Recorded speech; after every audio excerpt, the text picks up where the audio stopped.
She stole from Dad and now she's trying to destroy you too, my brother-in-law said, gripping my arm as two officers led me out of my own father's house in handcuffs.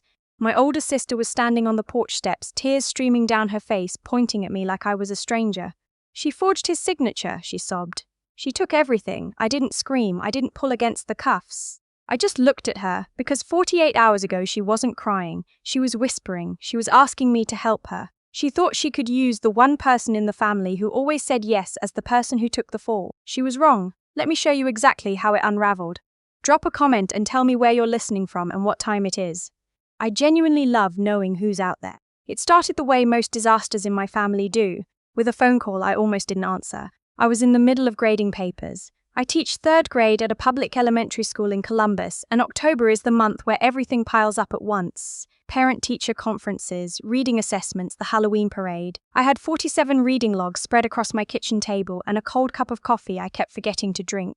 My phone buzzed, my sister's name on the screen. I let it ring twice before I picked up. Old habit. With her, I always needed a second to prepare.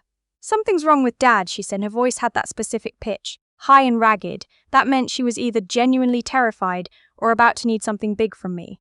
With her, those two things often looked identical. He had some kind of episode. I'm at the hospital with him now. They think it might be a mini stroke. He's asking for you.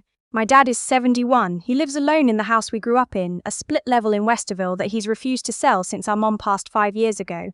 He's stubborn and funny and he still mows his own lawn, even though I've begged him to hire someone. The word stroke hit me like cold water. I'm coming, I said. I was already standing up. Wait, before you come, she said, and her voice dropped. His finances are a mess. He called me last week asking about his accounts.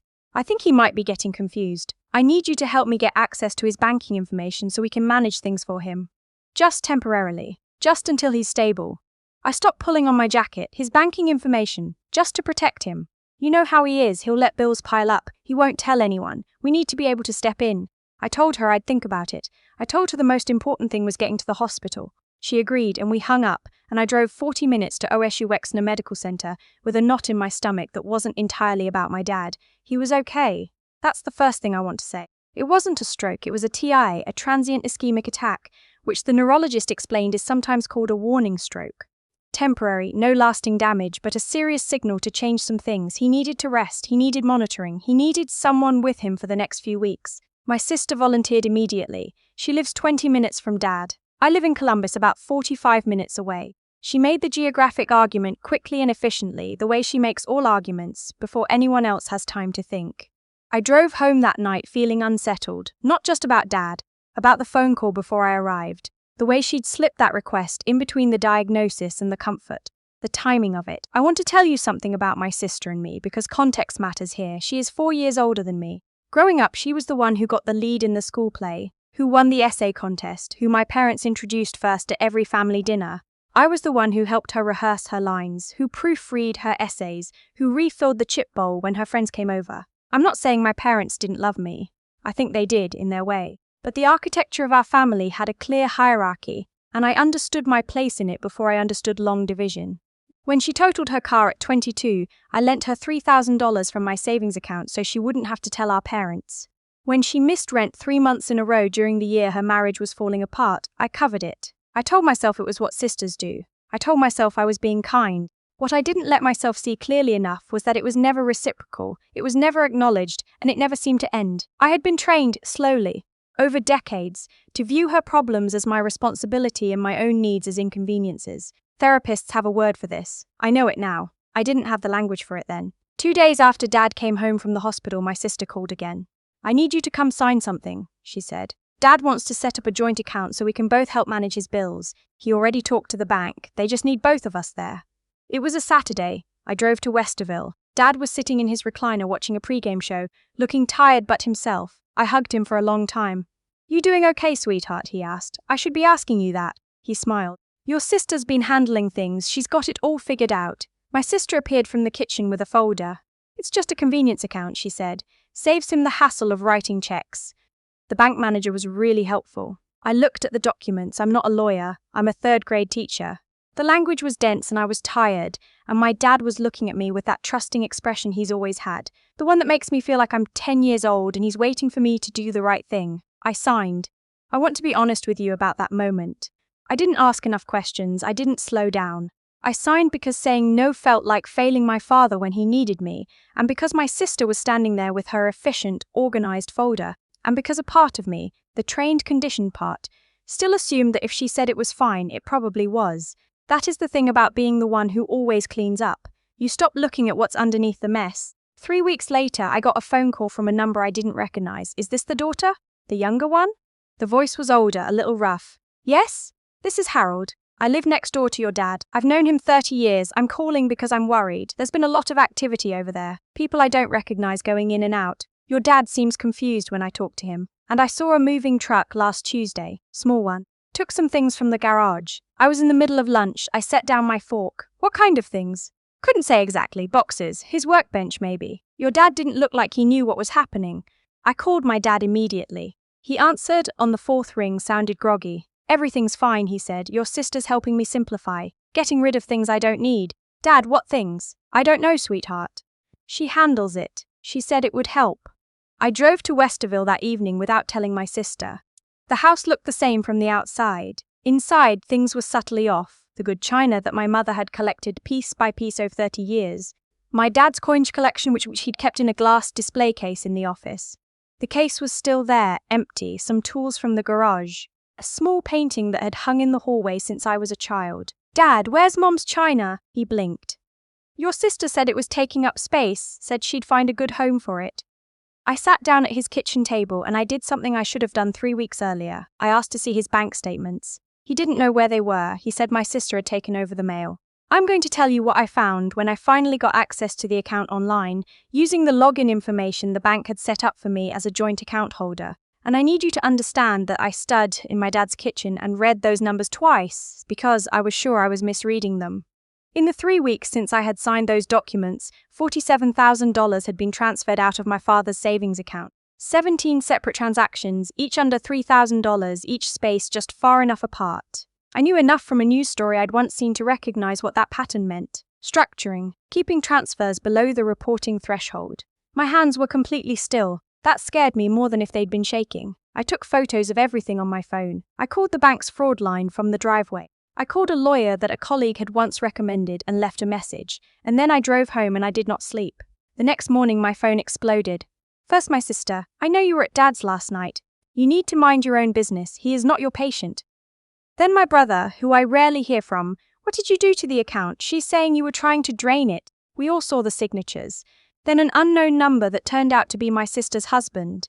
Your sister is devastated. Your father is confused and you're taking advantage of that. We have proof. I read those messages standing in my school parking lot before the morning bell.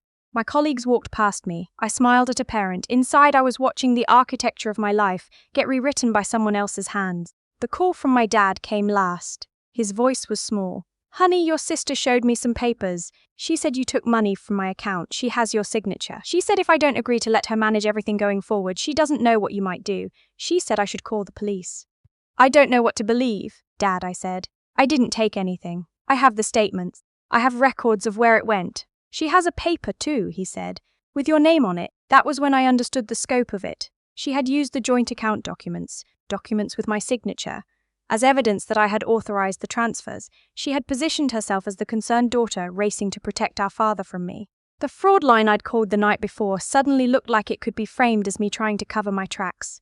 Every move I'd made to protect him could be repackaged as the behavior of someone guilty. It was precise. It was patient. It was something she had been building for longer than 3 weeks. I called the lawyer back the moment the school day ended. He told me to gather every document I had, not to contact my sister directly, and to be prepared for things to escalate quickly. He was right about the escalation. I got home at 5:15. By 5:45, there were 2 officers at my door. I want to tell you what it feels like to be arrested when you know you haven't done anything wrong, because people assume you fight. They assume innocence makes you loud. It doesn't. What it did to me, what 30-some years of being the quiet one, the second one, the one who smoothed things over, had done to me was make the silence feel familiar. The officer read me my rights, and I nodded and I thought, of course. Of course it came to this. She always wins. She has always won. And for about 90 seconds, some deep and broken part of me wondered if I had somehow done what she said and simply blocked it out. That is what long-term gaslighting does to a person. It doesn't just make others doubt you. It makes you doubt yourself in the moments when it counts the most. Then the fog lifted. It lifted because one of the officers said, "Your sister provided documentation showing you initiated the transfers," and something in that sentence, the clinical certainty of it, snapped me back into my own body. I knew what I had seen on those bank statements. I knew what I had photographed. I knew the timeline. "I want my lawyer," I said. My voice was steadier than I expected. "And I want you to request the full transaction metadata from the bank. Every transfer has an originating IP address, every login has a device signature. I did not initiate those transfers, and the bank's own records will show that." The officer looked at me for a moment. "That's an unusually specific request," he said. "I'm an unusually good researcher when someone is trying to put me in prison," I said. "They didn't put me in a cell. They brought me to the station and put me in a room with grey walls and a table that wobbled slightly, and I sat there for 2 hours before my lawyer arrived. While I waited, I thought about my dad sitting in his recliner, not knowing what to believe. I thought about my mother's china somewhere in a resale shop or an estate sale, the pieces she had collected one by one over 40 years of marriage. I thought about Harold next door, who had been worried enough to find my number and call. Harold, it turned out, had done more than call me. What I didn't know while I sat in that room was that Harold, 73 years old, retired school principal, keeper of 30 years of neighborhood history, had gone to the police station himself that morning, before my sister filed her report, before the officers came to my door. He had walked in and asked to speak with someone about potential elder financial abuse involving his neighbor, and he had handed over something unexpected. Harold had a doorbell camera. He'd installed it 2 years ago after a package was stolen. The camera had a wide angle that captured not just his own porch, but a significant portion of the street and my dad's driveway. And over the past 3 weeks, Harold had watched things leave that house that didn't sit right with him. So Harold, being the kind of man who believes in documentation, had saved the footage. It showed my sister's car, multiple visits, the small moving truck, and on one occasion, my sister standing in the driveway on her phone, and Harold, who has exceptional hearing, he told investigators later, had his window open. He had heard enough of her side of the conversation to write it down afterward because something felt wrong and he wanted to remember. She had been talking about timing, about keeping transfers small, about making sure the paperwork pointed in the right direction. My lawyer came in at 7:30 p.m. with a legal pad and sharp eyes. He had already been in contact with the bank's fraud department. The IP address log showed that every single transfer had been initiated from the same device, a laptop registered to my sister's home address. My login credentials had been used, yes, because she had watched me set up my account access at the bank that day and had memorized my password. The account setup had been her idea, her coordination, and she had been present for every step of it. The detective handling my case came in around 8. He looked tired, the way people look when a case has just gotten more complicated than they expected. "We've received additional evidence," he said. "From your father's neighbor, Harold," I said. "You know him?" "He called me 3 weeks ago because he was worried about my dad. He's been watching out for him." The detective set a folder on the table. "Your sister's account of events has some inconsistencies with the bank records and with the footage we've obtained. We're going to need to speak with her." My sister was brought in that night. I wasn't in the room. I was in the hallway with my lawyer when they escorted her past. She looked at me, and for just a fraction of a second, something crossed her face that wasn't grief and wasn't rage. It was something cooler and more calculating. And it disappeared so fast I almost doubted I'd seen it. Then she looked away and started crying again. What came out over the next several days was a picture I understood and didn't understand simultaneously. She had been in debt, a combination of credit card balances, a failed investment she'd kept secret from her husband, and a personal loan she'd taken against her own retirement account. The total was close to $90,000. She had looked at our father's savings, the house, the accounts, 30 years of careful living, and she had made a calculation. She had known that, using my signature on the joint documents gave her cover. She had known that my history of helping her financially made me a plausible villain.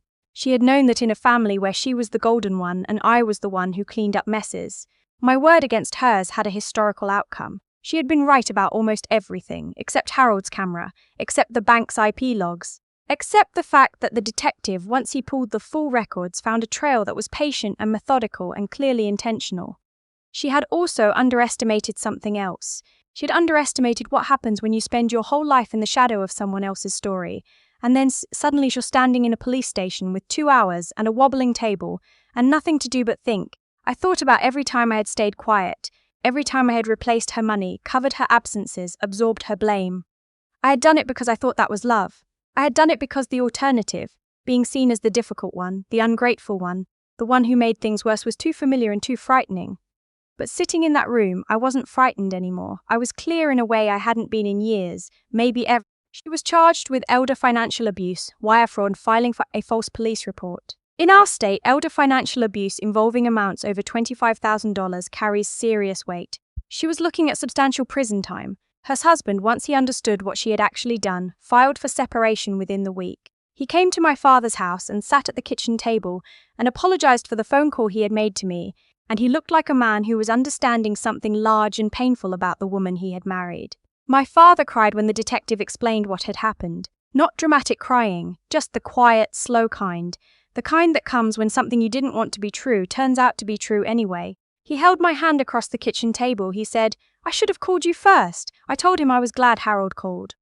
He nodded and we didn't talk about it for a while, and the pre-game show was still on because he had forgotten to turn it off. The coin collection was recovered from a resale shop in a suburb I'd never heard of. Some of the china was gone. 2 place settings had already been sold, but the rest of it came back.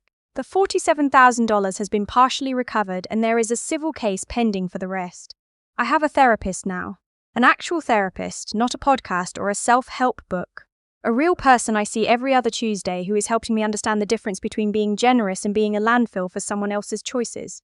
We talk about the conditioning. We talk about the 48 seconds in that police station hallway when I almost believed her version of me. We talk about what it means to love someone and still see them clearly at the same time. My dad sold the house in Westerville in the spring. He moved into a senior community in Columbus, 12 minutes from my apartment. We have dinner on Sundays. He has a small garden on his balcony. Last week he won the community Scrabble tournament and texted me a photo of the tiny trophy with 17 exclamation points.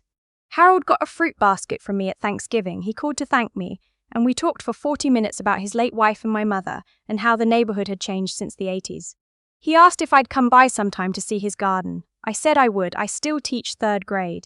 I still grade reading logs at my kitchen table with cold coffee I forget to drink.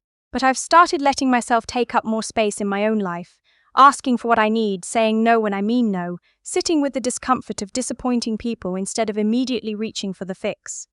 I spent 30 years believing that keeping the peace was the same as keeping my family together. I understand now that I wasn't keeping the peace. I was just absorbing the cost of it, quietly, so that no one else had to feel it. The people in my family who truly loved me were never asking me to do that. And the one who was, I can see her for what she is now, clearly and without flinching, in a way I couldn't before that night in the hallway. That clarity cost me a lot. I would have preferred to come by it another way, but I have it now and I'm not putting it down. If any part of this story felt like your story, if you recognize the reflexive yes, the preemptive apology, the way silence becomes survival, I want you to know that you being the one who absorbs things doesn't mean you're the one who deserves to. Share if it reached you. Someone in your life might need to hear it.